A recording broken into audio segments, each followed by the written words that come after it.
Oke, kita lanjutkan lagi tentang pain ya, atau tentang rasa sakit. Nah, tadi tentang pleasure, ada pleasure yang bersifat kodrati dan tidak kodrati ya.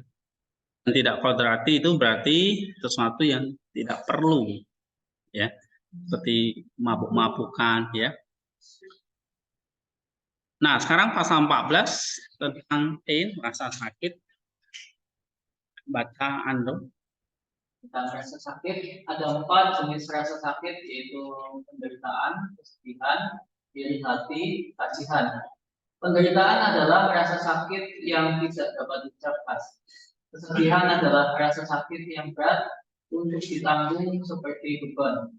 Iri hati adalah rasa sakit karena nasib baik orang lain.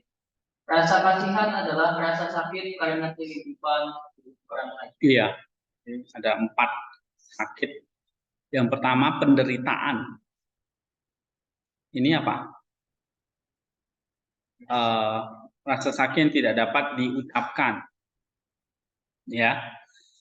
Lalu kesedihan, ini rasa sakit yang berat karena beban. Oke. Iri hati, rasa sakit karena karena apa ya? Dibandingkan dengan orang lain gitu. Lalu rasa kasihan, rasa sakit karena kehidupan buruk dari orang lain, ini lawan dari iri hati. Oke, sekarang tentang rasa takut. Baca lagi dulu. Rasa takut. Tentang rasa takut. Rasa takut terbagi menjadi 6 jenis, yaitu menciut, malu, aib, khawatir, panik, cemas. Menciut adalah rasa takut akan suatu tindakan yang akan terjadi. Malu adalah rasa takut yang muncul dari antisipasi akan disalahkan. Dan ini adalah bentuk tertinggi dari rasa takut. Aib adalah rasa takut yang muncul dari suatu tindakan dasar yang telah dilakukan. Dan bahkan untuk bentuk ini ada beberapa harapan keselamatan. Kekhawatiran adalah rasa takut yang berasal dari suatu produk imajinasi yang besar. Panik adalah ketakutan yang disebabkan oleh beberapa produk imajinasi yang tidak biasa. Kecemasan adalah rasa takut akan kegagalan, yaitu kemalangan karena ketika kita takut bahwa usaha kita tidak akan berhasil, kita akan menderita kecemasan. Oke, jadi apa beda antara khawatir, panik, dan kecemasan? Kan bahasannya mirip itu, khawatir, panik, cemas ya. Kalau khawatir itu apa? Imajinasi yang besar. Kalau panik, imajinasi yang tidak biasa. Kalau cemas, takutan akan kegagalan. Ya, misalnya kekhawatiran. Kita udah membayangkan nih sesuatu yang imajinasi itu kan kayak khayalan gitu ya. Kita udah membayangkan bahwa nanti akan terjadi kelaparan, gempa bumi, ya, atau hal-hal yang di luar kemampuan kita, itu maksudnya. Itu akan timbul rasa khawatir. Hal-hal yang di luar kendali kita, ya. Tapi kalau kepanikan adalah hal-hal imajinasi yang lebih ekstrim lagi. Oke. Jadi kalau misalnya kekhawatiran, kita takut tentang kelaparan, ya, tentang tidak punya uang misalnya. Oke. Kalau panik, hal-hal yang hal-hal yang lebih ekstrim lagi.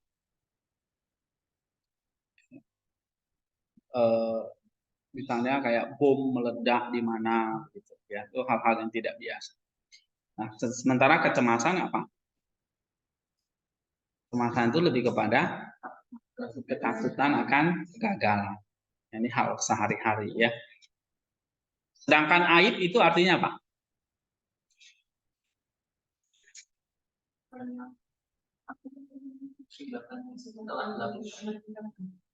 satu tindakan, satu rasa takut yang muncul dari satu tindakan dasar yang telah dilakukan. Dan bahkan bentuk ini adalah beberapa harapan. Jadi aib itu rasa takut yang timbul karena ada satu tindakan-tindakan kita yang tindakan dasar yang dilakukan itu maksudnya ada tindakan-tindakan yang melanggar gitu, ya, itu aib. Malu apa?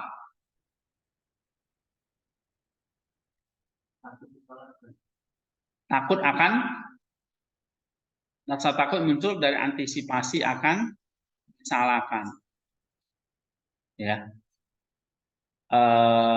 Yang terakhir menciut,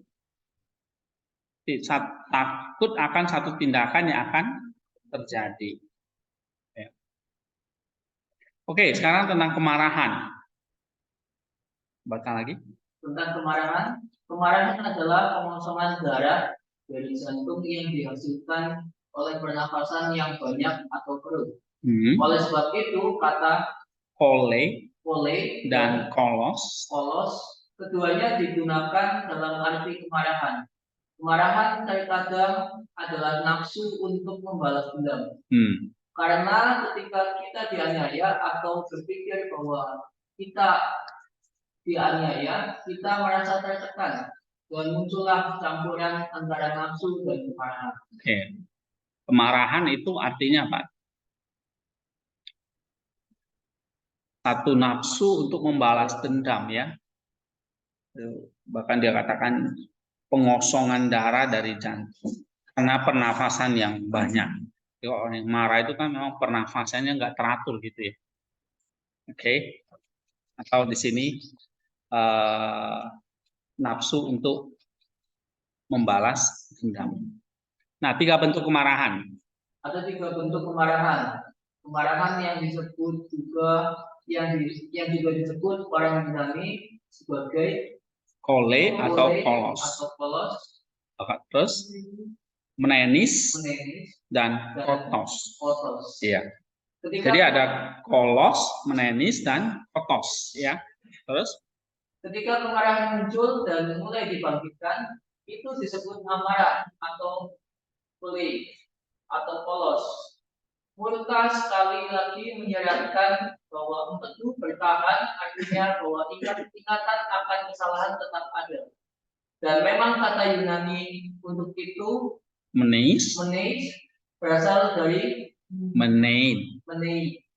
Dan berarti apa yang tetap ada dan ditransfer ke memori. Iya. Dendam di sisi lain menyeratkan pengamatan terhadap waktu yang tepat untuk membalas dendam. Dan kata Yunani untuk itu adalah kotos dari kata keistai. Ya, jadi ada 3 ya. Ada kemarahan yang disebut kolos. Ini biasanya disebut sebagai amarah gitu ya, atau istilahnya apa ya? Ya amarah lah ya. Yang kedua yang kita sebut sebagai menis, apa itu? Murka gitu ya. Jadi selalu mengingat akan kesalahan-kesalahan. Oke. Nah, itu namanya menis. Bahkan seringkali istilahnya itu dendam gitu ya. Dendam itu berarti apa? Mengingat-ingat akan kesalahan. Dan itu dilampiaskan, itu jadi kotos. Jadi kole itu amarah, mulai dibangkitkan, terus diingat-ingat jadi menis, lalu dilampiaskan jadi kotos. Ya. Terus kemarahan lebih lanjut adalah satelit dari rasio pembalasan keinginan. Karena ketika kita menginginkan sesuatu dan keinginan kita ditentang oleh seseorang, kita marah kepada orang tersebut seolah-olah kita telah dianiaya. Dan rasio dengan jelas menganggap bahwa ada alasan yang tepat untuk tidak senang dengan apa yang telah terjadi. Dalam kasus orang-orang yang seperti kita, dalam keadaan yang alamiah, menjaga posisi mereka. Ya, satu sisi kemarahan itu juga bisa disebut sebagai satelit dari rasio atau pembalas keinginan. Ya, maksudnya di sini hal yang positif ya. Kita marah terhadap dosa, ya kan? Kita marah terhadap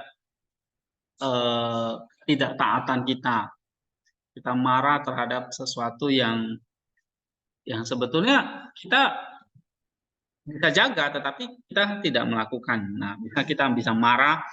Jadi marah itu bisa satelit itu kayak benda penerang ya. Benda penerang ya. Satelit itu maksudnya benda penerang tadi bisa jadi penerang bagi rasio atau pikiran kita. Jadi ada kemarahan yang juga positif ya.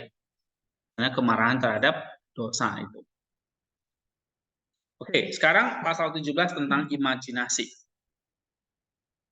Coba baca. Jessica.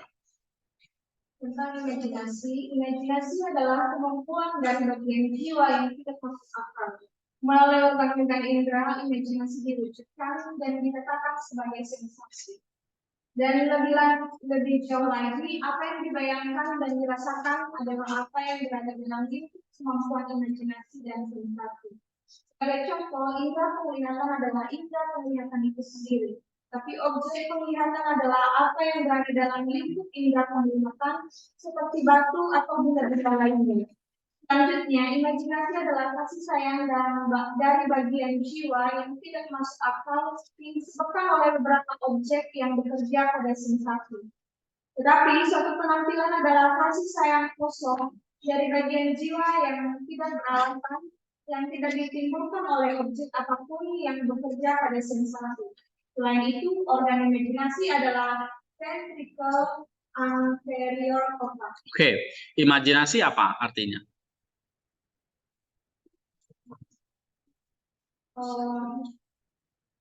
Itu hal yang timbul dari bagian jiwa dan itu hal yang tidak masuk.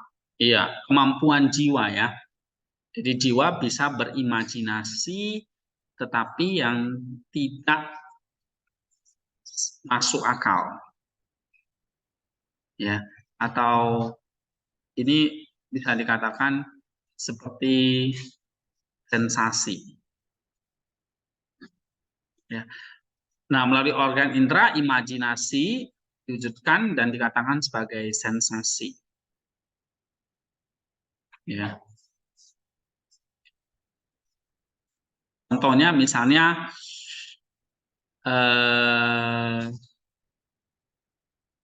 misalnya lewat organ indera, misalnya indera penglihatan, katakanlah mata ya. Oke. Nah, misalnya kan kita melihat batu gitu. Contoh tadi objek yang dilihat adalah batu atau benda-benda sekitar gitu. Ya. Tapi kita bisa berimajinasi tentang batu dan menimbulkan sensasi atau kenikmatan. Ya. Kita bisa berimajinasi batu yang segede apa ya. Apa contohnya ya. Nah, kemampuan imajinasi yang tidak masuk akal itu adalah sensasi ya.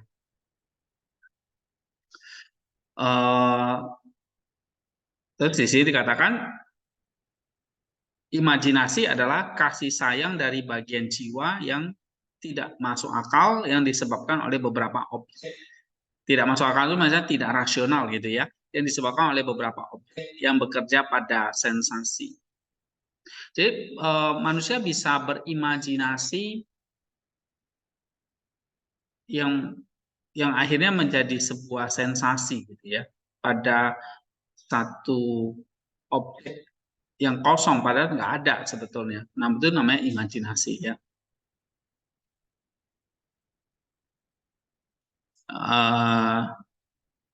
Dari imajinasi ini karena jiwa bisa berimajinasi, maka nanti akan timbul yang namanya halusinasi nanti. Dan halusinasi akan timbul menjadi delusi. Ya, ada imajinasi, halusinasi, dan delusi. Apa bedanya? Halusinasi dan delusi apa bedanya?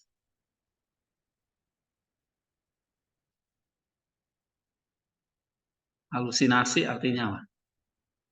Dan bedanya dengan delusi dan ilusi, kan itu ada.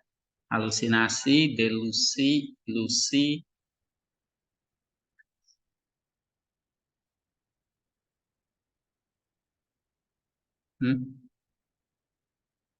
Misalnya saya sedang memikirkan batu yang memiliki tangan dan kaki. Saya bisa berimajinasi batu tapi bisa berbicara.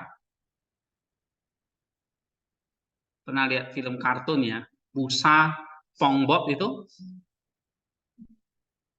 SpongeBob tahu ya? Kan busa ya. Tapi dia bisa berbicara, punya kaki, tangan gitu. Itu imajinasi manusia ya kan? Kucing, tikus, Tom and Jerry itu kan, kucing bisa berbicara, tikus berbicara gitu kan, ya kan? Atau saya lagi berimajinasi batu yang sedang berbicara, itu namanya apa tuh? Imajinasi, delusi, halusinasi, atau ilusi? Apa bedanya itu? Semuanya itu bagian dari imajinasi, cuma macam-macam.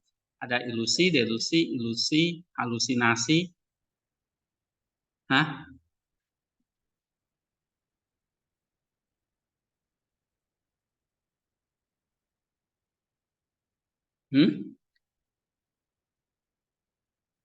Misalnya kalau tadi saya membayangkan sebuah batu yang berbicara kepada saya.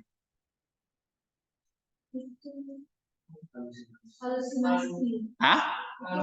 Halusinasi. Oke. Jadi halusinasi itu artinya apa?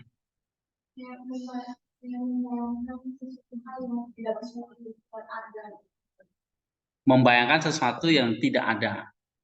Itu halusinasi. Kalau delusi itu artinya apa? Delusi. Tidak masuk akal. Contohnya misalnya apa? Orang-orang yang Superman. Delusi itu bisa orang-orang yang kena gangguan mental, ya kan? Ya, misalnya dia sedang berimajinasi ada seekor kuda yang datang mau membunuh dia gitu, ya kan? Itu delusi dia. Atau dia mengalami satu ketakutan, nanti ada apa ya, banteng dari mana gitu yang akan nanduk dia gitu. Ya, itu namanya gangguan mental ya, atau imajinasi yang dialami ya, atau yang dibayangkan, tapi sebetulnya hal-hal yang di luar nalar gitu. Ya, bisa dikatakan itu kayak paranoid, itu delusi ya. Kemudian ya delusi itu kayak ketakutan-ketakutan yang sebetulnya nggak ada. Saya berdelusi misalnya pohon itu tiba-tiba nanti bisa datang menginjak aku gitu ya. Nah, padahal pohon nggak bisa berjalan kan gitu. Nah, misalnya, itu delusi. Tapi kalau halusinasi apa? Sorry, tadi ilusi apa? Kalau memperhatikan, misalnya dia mendengar suara orang berjalan seperti lari. Iya, jadi ilusi itu ada misperception, ya. Misalnya pernah nggak lihat misalnya fata morgana itu jalan itu kok kayak ada minyak gitu ya, ya. Nah, itu kok seperti jalan raya itu kayak seperti ada minyak. Begitu kita dekat loh, kok hilang gitu ya. Nah, itu contoh ilusi ya. Atau dia membayangkan misalnya kamu lagi sendirian nih di kamar mandi di tengah malam gitu ya. Terus kamu tiba-tiba mendengar ada orang yang membuka pintu gitu ya. Dikiranya membuka pintu kamar mandimu gitu. Cepat kamu keluar gitu. Nah, itu ilusi namanya. Ya, ilusi. Jadi ilusi itu adalah satu kondisi yang diterima oleh panca indera tapi apa ya? Yang tidak sesuai dengan kenyataan gitu. Ya, atau dengan kejadian yang sebenarnya. Itu ilusi. Nah, kalau halusinasi gimana contoh kasusnya misalnya? Halusinasi itu sebetulnya mirip dengan ilusi, ya. Cuma kalau halusinasi itu sesuatu yang memang objek real ya. Misalnya saya berhalusinasi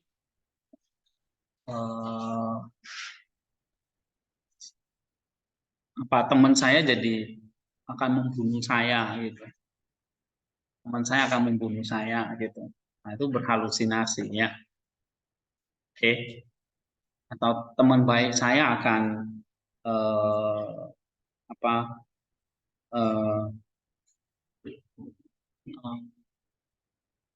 ya menjadi pembunuh atau menjadi hal-hal yang menakutkan gitu ya. Nah, itu halusinasi. Tapi kalau delusi itu sesuatu yang memang nggak nalar ya. Misalnya berdelusi kuda itu tiba-tiba bisa berbicara. Itu sesuatu yang delusional ya. Oke, nah itu sebetulnya adalah bagian dari imajinasi yang yang bekerja kepada ventricle anterior otak. Ya, jadi ini memang kalau terjadi itu dikatakan di sini karena di bagian otak kita itu namanya ada organ imajinasi. Nah, organ imajinasi ini kalau rusak, ya kita akhirnya bisa mengalami 3 hal itu. Ya, bisa mengalami halusinasi, oke.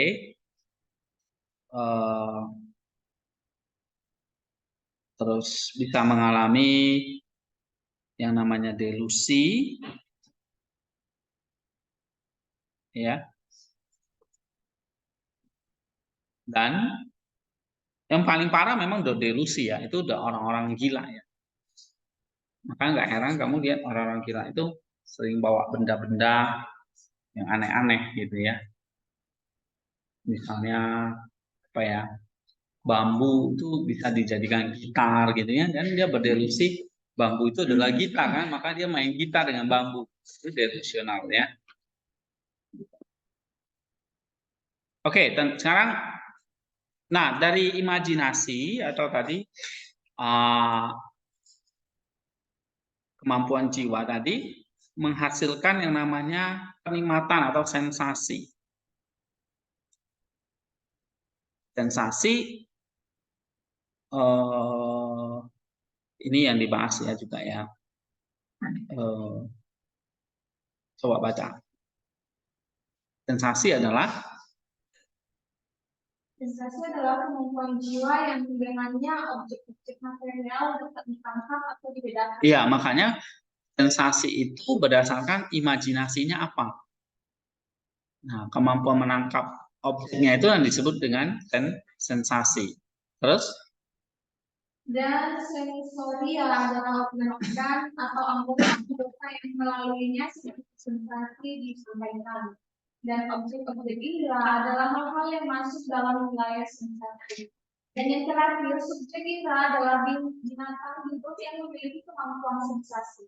Sekarang ada 5 indera dan juga 5 organ indera. Iya, sensasi kemampuan jiwa untuk menangkap objek-objek. Ya. Sensoria itu organnya, organ sensasinya.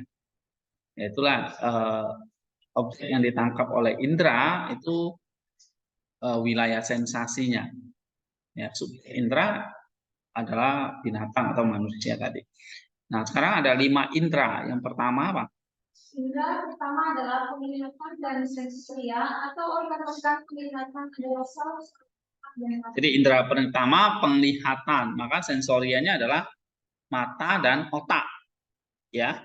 Terus sekarang penglihatan terutama adalah persepsi warna, seperti bersama dengan warna. Penglihatan membedakan tubuh yang memiliki warna dan ukuran dan bentuknya dan lokalitasnya, dan ruang yang menginterferensi dan jumlahnya juga, apakah itu bergerak atau diam, kasar atau halus, rasa atau tidak rasa, tajam atau kumpul, dan akhirnya apakah komposisinya berair atau panas, yaitu basah atau kering. iya. Jadi kemampuan mata itu bisa membedakan warna, bentuk, ukuran, ya, ruang, benda itu bergerak atau diam, kasar, halus, tajam, tumpul, komposisinya ya padat atau bercair, basah atau kering dan sebagainya. Itu kemampuan indera mata. Kenapa? Karena kita punya organ-organ sensoris ya, atau organ-organ penglihatan berupa saraf-saraf otak dan mata. Saraf-saraf itulah yang akhirnya kita bisa membedakan tadi, membedakan warna, bentuk, ukuran dan sebagainya tadi ya. Indera kedua? Indera kedua adalah pendengaran, di mana suara dan bunyi dirasakan. Dan ini tidak sebagai tajam atau dalam, atau halus atau pelan. Organ-organnya adalah dalam telinga. Lebih jauh lagi, manusia dan kera adalah satu-satunya hewan yang tidak menggerakkan telinganya. Iya, jadi pendengaran, organ sensorisnya adalah telinga. Ya. Oke, jadi dalam pendengaran itu bisa apa? Saraf-saraf yang bisa mendengarkan apa? Suara-suara yang tajam, halus, atau keras, ya. Terus yang ketiga? Indera ketiga adalah penciuman yang disebabkan oleh lubang hidung yang mengirimkan uap ke otak dan dibatasi oleh batas ekstrim ventricle anterior otak. Ini adalah kemampuan yang digunakan untuk merasakan dan menangkap uap. Sekarang, perbedaan yang paling penting di antara uap adalah apakah uap tersebut memiliki bau yang baik atau bau yang jahat, atau membentuk kelas minuman yang tidak memiliki bau yang baik atau bau yang jahat. Bau yang baik dihasilkan oleh pencernaan yang menyeluruh di dalam tubuh dari uap tersebut. Ketika mereka hanya dicerna secara moderat, kelas menengah terbentuk, dan ketika pencernaannya sangat tidak sempurna atau sama sekali tidak ada, bau yang jahat dihasilkan. Oke, ada yang ketiga penciuman. Ini organ sensorisnya adalah hidung, ya, yang mengirimkan uap ke otak. Jadi penciuman itu karena ada uap ya. Misalnya kita cium bau sesuatu, bau kentut misalnya. Kenapa kok kita mengatakan kentut itu bau? Karena ada uap yang dikirim ke ventricle otak. Ya. Gitu. Ada sesuatu uap. Nah, di sini dibedakan ada bau yang baik dan jahat. Dalam pengertian bau yang baik itu ya yang dihasilkan dikatakan ya, oleh pencernaan yang menyeluruh di dalam tubuh dari uap tersebut. Ya. Nah, berarti ada bau yang jahat. Maksudnya bau yang jahat itu apa ini? Bau yang Oke. Yang Ini bukan soal moral nih ya, baik dan jahat ini dalam pengertian.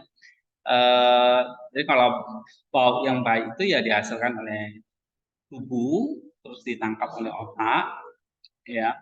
Sebetulnya kalau kita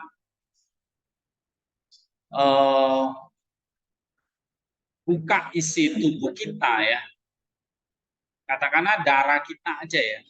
Ada orang yang nggak bisa mencium bau darah ya kan, karena memang amis banget kan. Oke. Nah itu dikatakan bau yang baik karena berasal dari pencernaan yang menurut dalam tubuh dari uap tersebut. Ya, tapi kalau misalnya bau bangkai dari hewan yang sudah mati, ya itu bau yang jahat katakan. Oke. Pencernaannya tidak sempurna. Ya. Misalnya kalau di sini kayak kentut itu bau yang baik karena dari pencernaan ya kan.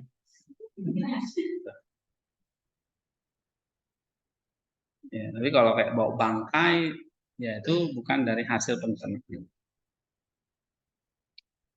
Indra keempat. Indra keempat adalah pengenjot. Ini adalah bukti di mana rasa senang pasti dirasakan dan juga ucapnya adalah lidah dan lebih khusus lagi bibir dan mulut yang oleh orang Yunani disebut Uraniskos ya. Uraniskos. Dan di dalamnya ada saraf-saraf yang berasal dari otak dan menyebar dan menyampaikan kepada bagian jiwa yang dominan persepsi atau sensasi yang mereka temui. Yang disebut dengan kualitas pengingat dari rasa adalah manis, pedas, pahit, tajam, asam, asin, berlemak, lengket, karena rasa mampu membedakan semua ini. Tetapi air tidak memiliki semua kualitas ini, dan karena itu tidak memiliki rasa. Selain itu, rasa sifat hanyalah bentuk kekejaman yang lebih intens dan berlebih. Oke, ini yang keempat pengecap ya, ini tentu dari lidah dan bibir langit sebetulnya ya, atau langit-langit mulut. Ini ada berbagai macam. Karena ya tadi ada saraf-saraf ya dari bibir itu, dari lidah itu yang berasal dari otak. Terus indera kelima? Indera kelima adalah sentuhan yang umumnya dimiliki oleh semua makhluk hidup. Organ-organnya adalah saraf yang berasal dari otak dan menjalar di seluruh tubuh. Oleh karena itu, tubuh secara keseluruhan termasuk organ-organ indera lainnya memiliki indera peraba.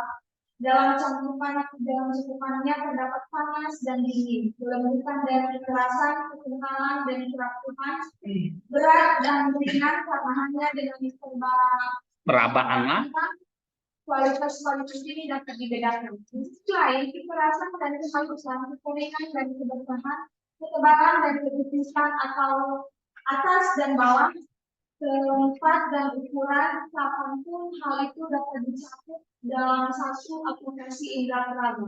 Semuanya umum bagi perabaan dan penglihatan. Begitu pula kepadatan dan kelangkaan, yaitu porositas dan kebenturan jika kecil, dan beberapa bentuk lainnya. Demikian pula dengan bantuan ingatan dan pikiran, persepsi kedekatan suatu benda dapat dilakukan, dan demikian pula persepsi jumlah hingga 2 atau 3, dan angka-angka yang kecil dan mudah dihitung. Namun hal-hal ini dapat dirasakan melalui penglihatan dan bukan sentuhan. Iya, ya, saya kira jelas ya. Yang kelima kulit ini ya, sentuhan. Terus? Perlu dicatat bahwa sang pencipta menciptakan semua organ indera berpasang tangan, sehingga jika salah satunya rusak, maka yang lain dapat menggantikannya. Karena ada 2 mata, 2 telinga, 2 lubang hidung, dan 2 lidah, yang pada beberapa hewan seperti ular berpisah, tetapi pada hewan lain seperti manusia bersatu. Tetapi sentuhan tersebar di seluruh tubuh, kecuali tulang, saraf, kuku, rambut, ligamen, dan struktur lainnya. Ya, kalau tubuh, sentuhan atau indera sentuhan itu ya seluruh tubuh ya. Ya, kecuali saraf, tulang, dan sebagainya itu enggak. Terus? Lebih lanjut, perlu diamati bahwa pengingatan hanya mungkin dalam garis lurus, sedangkan penciuman dan pencerahan tidak terbatas pada garis lurus saja, tetapi bekerja di segala arah. Perabaan sekali lagi dan kemeja tidak bekerja dalam garis lurus atau ke segala arah, tapi hanya ketika masing-masing tetapi objek-objek indrawi yang sesuai dengannya. Iya. Jelas ya. Sekarang pasal 19, ini tentang fakulti pikiran atau bahasa Inggrisnya nih mind. Ini objek dari, jadi ada intelek, di bawah inteleknya ada mind, di bawah mind nanti baru ada thought. Ya, ini pikiran-pikiran mind ini kayak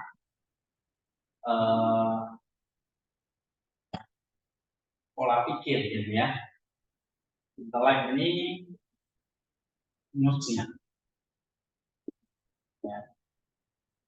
Nah, ini kayak logosnya. Oke, mind.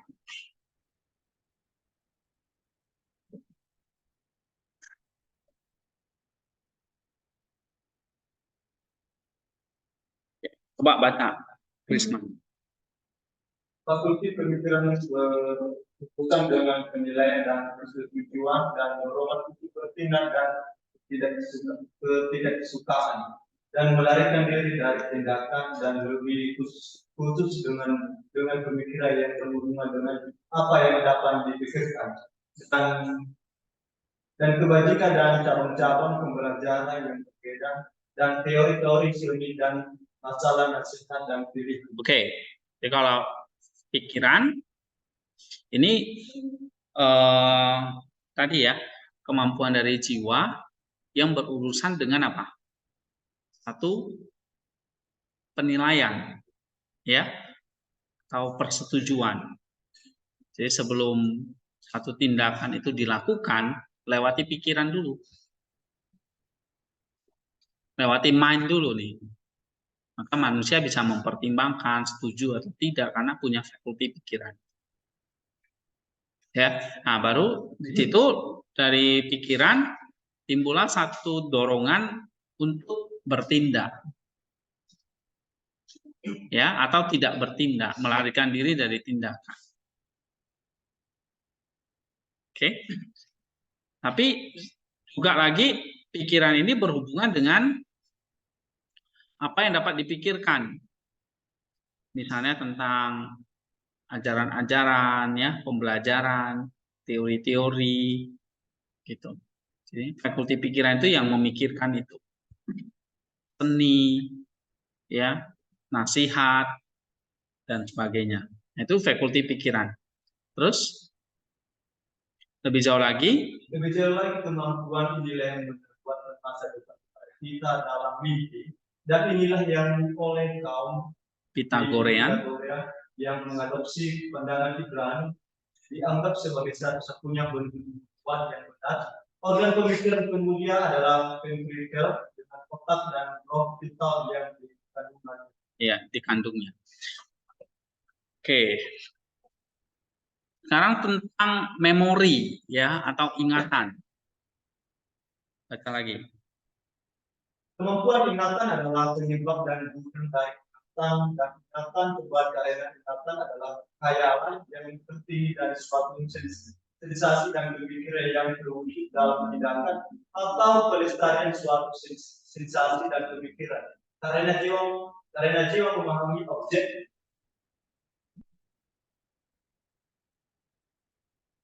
Oke, karena jiwa. Objek indera melalui organ-organ indera. Terus? Indera yaitu yang mencerap dan munculnya sebuah gagasan, dan demikian pula ia memahami objek-objek pemikiran melalui pikiran, dan dari situ munculnya sebuah pikiran, kemudian pelestarian jenis-jenis gagasan dan pikiran-pikiran inilah yang disebut sebagai ingatan. Nah, jadi ingatan itu apa? Ingatan itu adalah gudang dari segala macam pikiran. ya, atau di sini dikatakan melestarikan jenis-jenis gagasan dan pikiran-pikiran. Jadi ingatan itu pikiran-pikiran yang disimpan, yang dilestarikan. Terus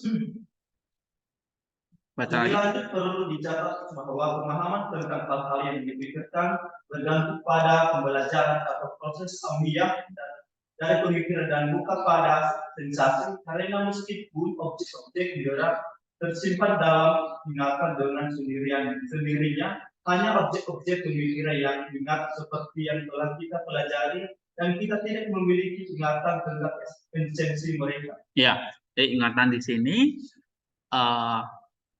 hasil dari pembelajaran, ya, hal-hal yang dipikirkan bergantung pada pembelajaran atau proses alamiah dari pikiran, bukan pada sensasi. Jadi kalau kamu nggak pernah mempelajari sesuatu, ya nggak ada yang kamu ingat gitu. Ya. Terus ingatan kembali. Ingatan kembali adalah nama yang diberikan untuk pemulihan beberapa ingatan yang hilang karena dilupakan. Karena kelupaan hanyalah penghilangan ingatan, kemudian fakulti imajinasi setelah menangkap objek material melalui indera, mentransmisikannya ke fakulti pemikir atau rasio, karena kebudayaan sabun. Karena keduanya sama dan ini setelah menerima dan memberikan penilaian padanya, meneruskannya ke fakulti ingatan secara organ ingatan adalah ventricle posterior, otak yang oleh orang dengan disebut Apa itu? dan roh vital yang dikandungannya. Yang dikandungnya banyak. Ada yang ditambah, ada yang kamu kurangi. Cowboy juga kamu. Oke, ingatan kembali atau mengingat kembali berarti memulihkan ingatan yang hilang, kan lupa. Ya, lupa itu cuma hanya kehilangan ingatan. Nah, imajinasi kan dia setelah menangkap objek material kan, jadi melalui indera penglihatan, terus melihat sebuah objek, menangkap sebuah objek, itu menjadi sebuah imajinasi, image ya, dari kata image, tangkapan objek material itu disimpan oleh namanya fakulti pikiran atau rasio. Nah, rasio inilah yang akhirnya menerima dan memberi penilaian. Misalnya penilaiannya, oh kalau saya lihat batu ini kira-kira berat nih. Kenapa? Karena punya pikiran yang bisa mengira gitu ya. Oh, batu ini berat, batu ini besar, pasti berat gitu. Ya. Atau misalnya kamu melihat benda ini. Oke. Nah, fakulti imajinasi menangkap objeknya. Oh, bendanya seperti ini. Ya. Nah, lalu fakulti pikiran menerimanya dan memberi penilaian. Oke. Baru fakulti ingatan menyimpannya. Ya, jadi ada indera, ya. Dari indera ini kan punya macam-macam, masuk ke fakulti, ya, fakulti jiwa. Hanya imajinasi menangkap objeknya ya. Di situ masuk ke pikiran. Pikiran ke ingatan. Ya, ingatan ini kumpulannya. Pikiran ini penilaiannya. Imajinasi menangkap gambar objeknya ke otak. Ya. Nah, lalu nanti di sini diberi penilaian dan di sini diberi pelestarian atau penjagaan. Ya.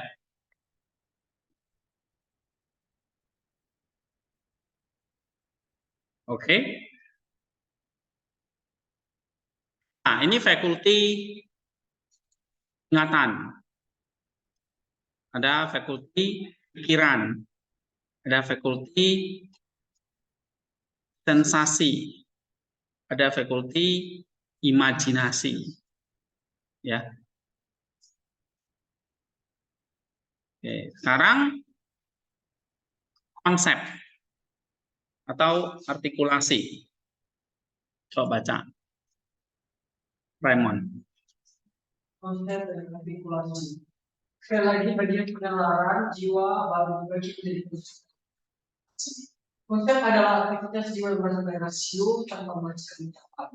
Oleh karena itu seringkali maka ketika kita diam, kita menjalankan seluruh cara dalam pikiran kita dan mengadakan diskusi dalam diri kita. Nah, jadi kalau disebut konsep, ya dari fakulti pikiran dan ingatan itu bisa beraktivitas lagi menghasilkan apa? Sebuah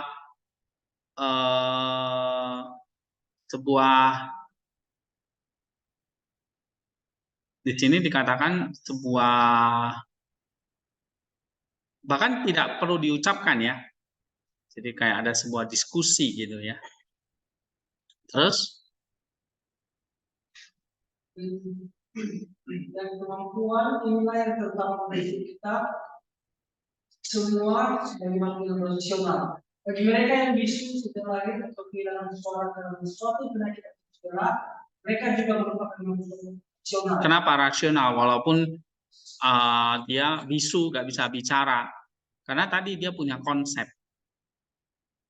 Ya, konsep itu aktivitas jiwa yang berasal dari rasio tanpa harus diucapkan. Jadi cukup di dalam jiwa itu sendiri gitu. Ya. Sehingga orang-orang yang bisu juga orang-orang rasional walaupun dia tidak bisa berbicara gitu. Terus tapi artikulasi dengan suara atau dalam dialek yang berbeda membutuhkan yang lebih, artinya kata diartikulasikan oleh lidah dan mulut, dan inilah sebabnya mengapa dinamakan artikulasi. Lidah adalah penyampaian pesan, pikiran dan kita sebagai makhluk yang ya, kalau artikulasi berarti konsep yang dibicarakan. Ya, suara atau dialek yang dikeluarkan, diartikulasikan. Sekarang tentang nafsu dan energi. Coba baca Eka. Nafsu adalah sebuah kata dengan berbagai arti. Oke, passion ya. Satu kata tapi banyak arti. Terus? Kata ini digunakan dalam kaitannya dengan tubuh dan merujuk pada penyakit dan luka. Dan sekali lagi kata ini digunakan dalam kaitannya dengan jiwa dan berarti nafsu dan kemarahan. Ya, jadi passion bisa dihubungkan dengan tubuh, bisa juga dihubungkan dengan jiwa. Terus? Tetapi untuk berbicara secara luas dan umum, nafsu adalah kasih sayang hewani yang digantikan oleh kesenangan dan rasa sakit. Jadi passion itu satu, ya ini tadi ya, berasal dari berasal dari rasa senang tadi, ya, pleasure tadi, dan rasa sakit tadi. Oke? Karena rasa sakit menggantikan nafsu, tapi tidak sama dengan nafsu. Karena nafsu adalah kasih sayang terhadap hal tanpa rasa, tetapi tidak demikian halnya dengan rasa sakit. Maka rasa sakit ditendang nafsu, tetapi sensasi dari nafsu, dan itu harus cukup besar, artinya harus cukup besar untuk masuk dalam lingkup rasio. Iya. Terus? Sekali lagi definisi nafsu jiwa adalah ini. Nafsu adalah aktivitas yang masuk akal dari fakulti selera, tergantung pada presentasi kepikiran tentang sesuatu yang baik atau buruk. Oke, ini mulai agak sulit ya. Pelan-pelan ikuti. Kalau nafsu secara umum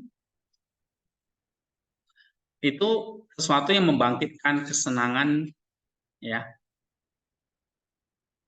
sesuatu yang membangkitkan sensasi. Oke, ini kalau bicara pada level tubuh ya, hanya sensasi kesenangan pada makanan, jadi ada nafsu makanan gitu ya. Nah itu nafsu. Tapi ada definisi nafsu dari yang berkaitan dengan jiwa. ya. Nah, ini dikatakan aktivitas yang rasional dari selera, fakulti selera, ya, tergantung pada presentasi kepikiran tentang sesuatu yang baik atau buruk. Coba kita baca lagi. Atau dengan kata lain, nafsu adalah aktivitas jiwa yang tidak rasional yang dihasilkan dari gagasan tentang sesuatu yang baik atau buruk. Karena gagasan tentang sesuatu yang baik menghasilkan keinginan dan gagasan tentang sesuatu yang buruk menghasilkan kemarahan. Tetapi nafsu yang dianggap sebagai suatu kelas, yaitu nafsu umum, didefinisikan sebagai gerakan dalam satu hal yang disebabkan oleh hal lain. Energi di sisi lain adalah gerakan drastis, dan yang dimaksud dengan drastis adalah apa yang digerakkan oleh dirinya sendiri. Dengan demikian, kemarahan adalah energi yang dimanifestasikan oleh bagian jiwa di mana kemarahan berada. Sedangkan nafsu melibatkan dua bagian jiwa, dan di samping itu seluruh tubuh kita didorong secara paksa untuk bertindak oleh kemarahan. Karena telah terjadi gerakan yang disebabkan oleh satu hal, yang disebabkan oleh hal lain, dan ini disebut nafsu. Oke, jadi nafsu ini apa yang berkaitan dengan jiwa, nafsu jiwa ini?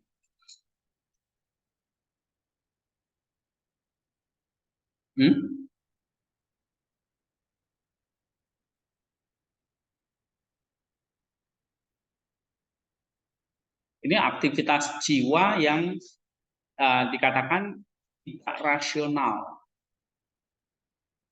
ya, yang dihasilkan dari gagasan tentang sesuatu yang baik atau buruk. Oke.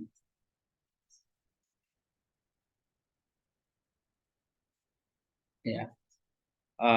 Dikatakan aktivitas jiwa yang tidak rasional.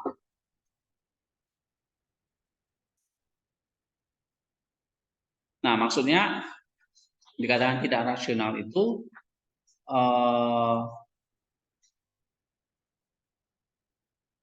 satu aktivitas jiwa yang menghasilkan apa ya, hal-hal yang bisa baik atau hal-hal yang bisa buruk. Ya. Kalau sesuatu yang baik menghasilkan keinginan atau nafsu, sesuatu yang buruk menghasilkan tadi kemarahan. Nah, nafsu ya bisa dikatakan di sini dikatakan satu dorongan, ya, dorongan dari jiwa untuk terlibat di dalam satu kemarahan, ya. Tadi kita lihat kemarahan itu pengertiannya apa?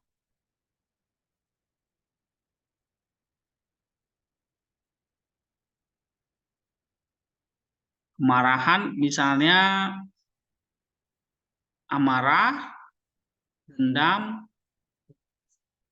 ya, murka, ya, murka atau amarah, terus dendam dan membalas dendam, ya.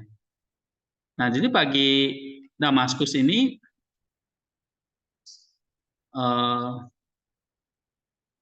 nafsu adalah aktivitas jiwa yang tidak rasional yang dihasilkan gagasan tentang sesuatu yang baik atau buruk. Jadi maksudnya itu nafsu itu adalah satu gerakan, satu energi yang sebetulnya tidak kodrati, gitu ya. Kayak tidak kodrati. Misalnya contohnya aja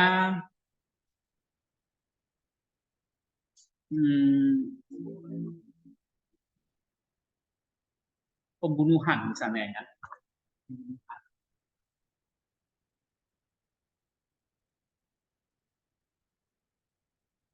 Oke.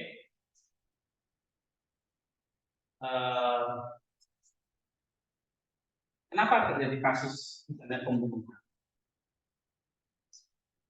Ya, amarah di sini ada dendam, ya, dendam atau di sini ada kebencian, jadi pembunuhan. Nah, ini nafsu-nafsu yang tidak rasional ini. Ya, tidak rasional. Maksudnya jiwanya itu diciptakan untuk aktivitas yang rasional. Ya, misalnya kalau yang rasional itu ya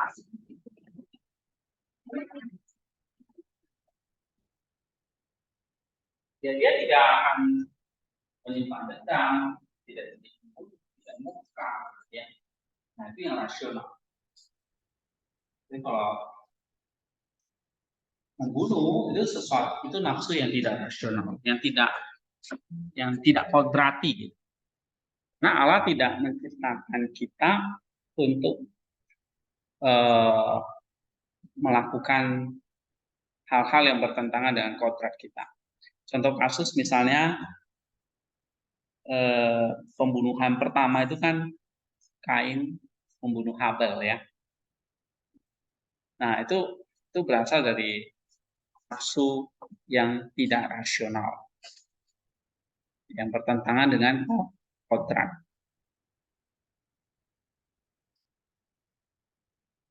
Oke, terus baca lagi. Tetapi dalam arti lain energi dikatakan sebagai nafsu. Karena energi adalah gerakan yang selaras dengan kodrat. Sedangkan nafsu adalah gerakan yang bertentangan dengan kodrat. Nah, tadi ini ya. Nafsu adalah gerakan yang bertentangan dengan kodrat. Bisa tadi nafsu membunuh tadi. Ya, terus? Maka menurut pandangan ini, energi dapat dikatakan sebagai nafsu ketika ia tidak bertindak sesuai dengan kodrat. Apakah gerakannya disebabkan oleh dirinya sendiri atau oleh hal lain? Dengan demikian, sehubungan dengan jantung, denyut alamiahnya adalah energi. Sedangkan detak jantungnya yang merupakan gerakan yang berlebihan dan tidak alamiah adalah nafsu dan bukan energi. Jadi kalau misalnya yang energi itu alamiah ya, misalnya denyut jantung kita, itu energi alamiah. Tapi kalau detak jantung sudah berlebihan, tidak alamiah, itu nafsu. Ya. Jadi kalau kamu membunuh kan pasti kamu ketakutan gitu ya. Utet. Jantungmu makin kencang gitu ya. Pernah nggak? Misalnya kalau sama membunuh lalu mencuri sesuatu. Ya. Mencuri sesuatu pasti ada energi, tapi energinya berubah jadi nafsu. Kenapa jadi nafsu? Ukurannya tadi ada gerakan yang berlebihan dan tidak kodrati ya. Tidak. Harusnya rasionalnya kan manusia itu saling mengasihi ya, tidak membunuh tapi mengasihi. Tapi tidak kodrati, tidak rasional itu ya jadi bisa mencuri. Harusnya manusia itu berbagi tapi bukan merugikan. Nah, hingga nafsu itu adalah apa? Gerakan yang bertentangan dengan kodrat. Ya, contoh kasus ya tadi kamu misalnya mencuri, pasti kamu ada mengalami rasa takut, ya, ada rasa takut, rasa marah, gitu. Nah ini gerakan yang berlebihan tidak alamiah. Terus baca lagi. Tetapi tidak semua aktivitas dari bagian jiwa yang belum berkaitan disebut nafsu, tetapi hanya yang lebih keras dan yang mampu menyebabkan sensasi karena gerakan kecil dan tidak dirasakan saja nafsu. Karena untuk membentuk nafsu diperlukan kekuatan yang cukup besar, dan dengan demikian pada hal ini kita menambahkannya pada definisi nafsu bahwa itu adalah aktivitas yang rasional. Karena aktivitas yang lebih rendah luput dari perhatian yang normal dan tidak menimbulkan nafsu. Iya, jadi tidak semua aktivitas jiwa itu yang penuh gairah disebut nafsu ya. Terutama sesuatu yang besar, yang keras, yang bisa dikatakan yang bisa menyebabkan sensasi, itu yang bisa dikatakan nafsu, ya, atau hawa nafsu. Terus perhatikan juga bahwa jiwa kita memiliki dua kemampuan, yaitu kemampuan pengetahuan dan kemampuan hidup. Kemampuan pengetahuan adalah pola pikir, pikiran, gagasan, presentasi, sensasi, dan kemampuan vital atau nafsu adalah kehendak dan pilihan. Sekarang untuk memperjelas apa yang telah dikatakan, Mari kita pertimbangkan hal-hal ini secara lebih dekat dan pertama-tama mari kita bahas kunci pengetahuan. Ya, ada pertama ada tentang presentasi ya dan sensasi. Coba. Presentasi dan sensasi telah cukup dibahas di atas. Adalah sensasi yang menyebabkan nafsu yang disebut presentasi muncul dalam jiwa dan dari presentasi muncul gagasan.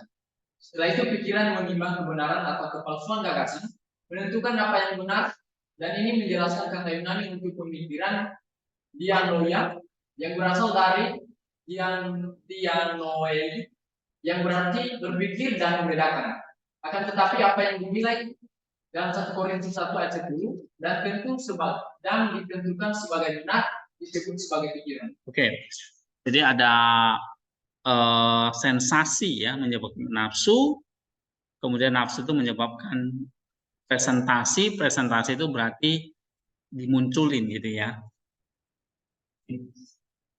Bukan lagi hanya bentuk sensasi, tapi sensasi yang sudah diwujudkan itu presentasi. Nah, lalu pikiran kita akan menimbang apa yang dipresentasikan itu benar atau salah, baik atau jahat. Nah, itulah masuk ke daionia atau dianoin. Ya. Nah, itu fakulti pengetahuan itu begitu. Jadi dalam fakulti pengetahuan itu kita ada mengalami nafsu, kemudian masuk ke sensasi ke presentasi masuk ke gagasan, lalu ke pikiran, dan masuk ke pola pikir. Ya. Nah, ini agak ribet dikit ya kalau detail ya. Jadi kalau kemampuan jiwa tadi dikatakan ada fakulti pengetahuan. Nah, maksudnya begini, sebelum jadi dosa, ini kan dosa ya. Dosa itu actual sin ya, aktual. Dosa yang aktual ada di sini namanya dosa pikiran yang belum aktual. Tapi ini berasal dari apa? Ini prosesnya panjang ya. Ada di sini kemampuan jiwa itu tadi ada macam-macam fakulti ya. Oke. Nah, jiwa melalui fakulti indera tadi ya. Indera misalnya katakanlah penglihatan. Ya. Oke. Dari penglihatan tadi masuk dalam fakulti ini karena ini indera dulu. Ini indera fakulti minat. Nah, fakulti penglihatan itu masuk dalam fakulti jiwa. Oke, ditangkapnya namanya imajinasi. Imajinasi jadi sensasi. Ya, imajinasi jadi sensasi. Sensasi ini jadi pleasure, kenikmatan. Oke. Nah, dari pleasure ini akhirnya jadi tadi ada sensasi, ada pleasure. Nah, kalau siap buat ini jadi nafsu, berarti ini yang tidak rasional, ya kan? Jadi nafsu ini. Kemudian nafsu dipresentasi. Nafsu itu di presentasi. Sensasi. Ya, jadi ini sensasi atau presentasi dari di sini ya. Setelah dipresentasi, dipertimbangkan nih oleh yang namanya dianoia. Apa? Pikiran ini, dianoia. Oke. Nah, dari dianoia inilah yang mempertimbangkan, yang membedakan benar atau salah. Ya. Nah, nanti kalau dia yang mempertimbangkannya itu benar, pada tidak benar, ini jadi dosa. Muncul dosa. Dosa ini nanti jadi Tuhan. Oke, itu ya. Ini saya baca di Filokalianya akan lebih ini. Saint Damaskus juga nulis ya dalam Filokalia tentang lahirnya dosa ini. Ya, coba baca satu lagi ini. Atau dengan kata lain, aktivitas utama pikiran dalam arti adalah intelek, tetapi intelek yang diterapkan pada objek apapun disebut pikiran. Dan ketika ini bertahan dan membuat pikiran ini membuat pesan tentang objek pemikiran, itu disebut refleksi. Dan ketika refleksi berdiam pada objek yang sama dan menguji dirinya sendiri, dan dengan cermat memeriksa hubungan pikiran dengan jiwa, itu mendapat nama kehati-hatian. Selanjutnya, kehati-hatian ketika ia memperluas wilayahnya membentuk kekuatan rasio dan disebut konsep. Dan ini mendefinisikan sebagai aktivitas jiwa sebelumnya yang muncul di bagian di mana rasio berada dan tidak memiliki ekspresi lahiriah, dan darinya muncul kata-kata yang diucapkan oleh lidah. Dan sekarang setelah kita membahas fakulti pengetahuan, mari kita beralih ke fakulti vital atau selera. Ya, jadi kalau fakulti pengetahuan itu, ini kan aktivitas utamanya di dalam pikiran ya. Nah, bisa muncul ada namanya istilahnya reflektif. Lalu muncul yang namanya kewaspadaan. Ya. Nanti bisa muncul di sini yang disebut konsep. Ya. Misalnya kalau manusia ini gagal ya. Ya. Tapi kemampuan pikiran manusia ini kan punya fakulti pengetahuan sebetulnya. Fakulti pengetahuan itu bisa bersifat refleksi. Ya, refleksi itu atau kehati-hatian itu adalah kemampuan yang Tuhan kasih untuk ini ya dikatakannya memeriksa ya, memeriksa atau merefleksikan ya, menguji dirinya sendiri ya, memeriksa hubungan pikiran dengan jiwa ya, atau kehati-hatian ya, sehingga ada kemampuan pikiran kita yang bisa mengerem ini.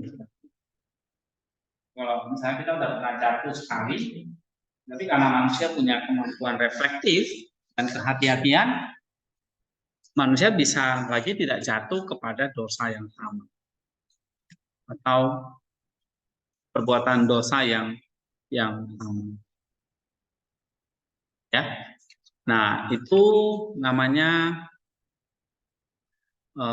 fakulti pengetahuan. Ya. Jadi kamu lihat di sini, indera, contohnya misalnya indera penglihatan, ya kan? Nah, indera penglihatan. Nah, sebuah objek, ya. Terus ini kan ditangkap oleh jiwa, ya.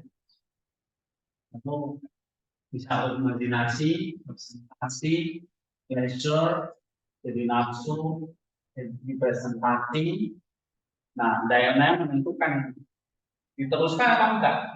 Kalau diteruskan jadi dosa, kalau tidak diteruskan namanya reflektif. Ini kewaspadaan.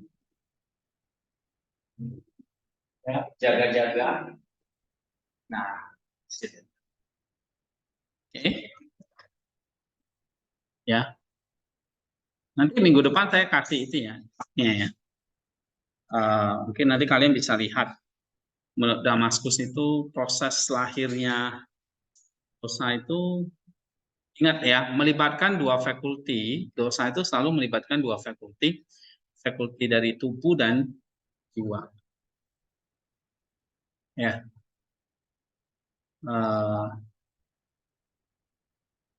Nanti dikatakan apa tadi?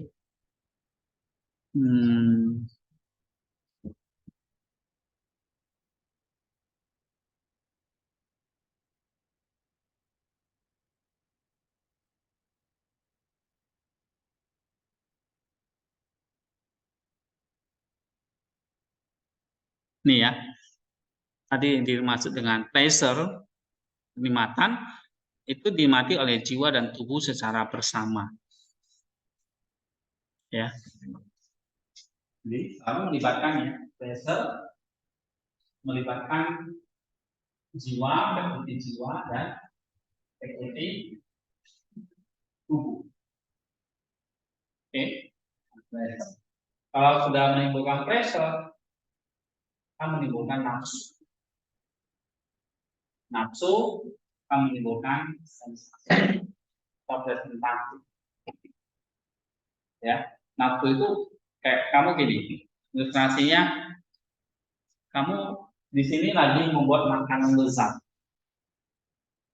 makanan sangat lezat, lalu dipersembahkan nih ke kamu, mau makan atau tidak?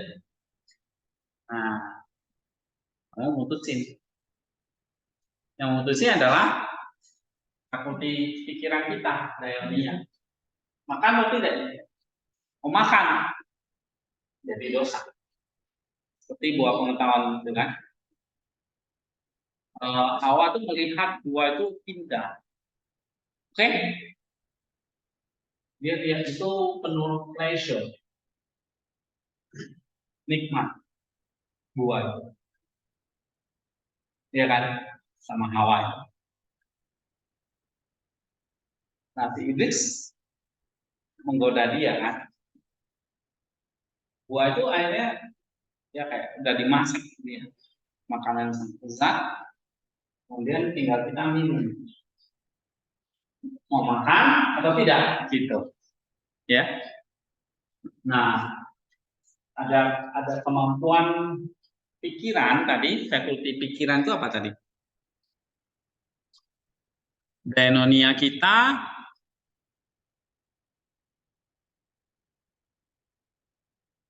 nih ya. Dainonia kita berurusan dengan ini, penilaian dan persetujuan. Dorongan untuk bertindak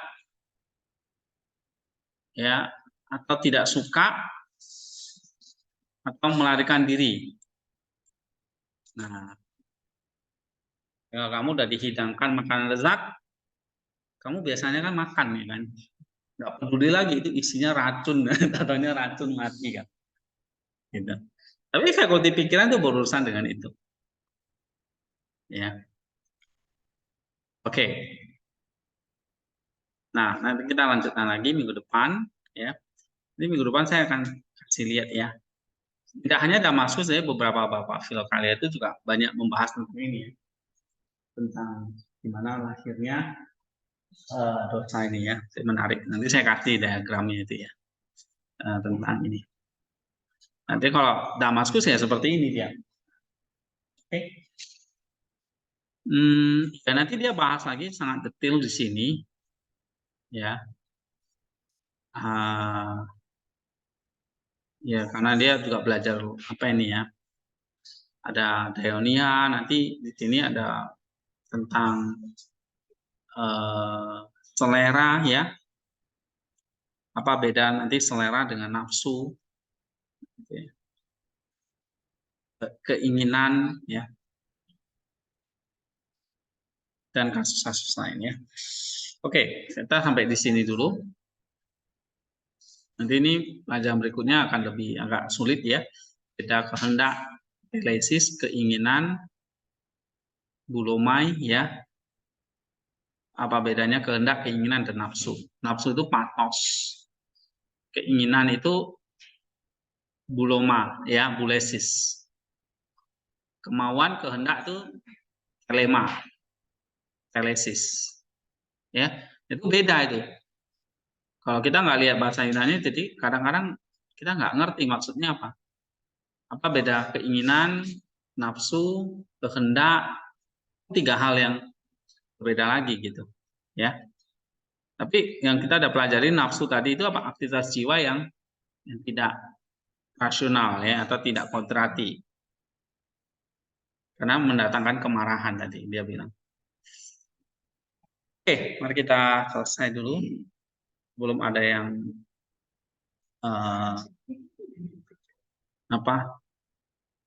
memberontak.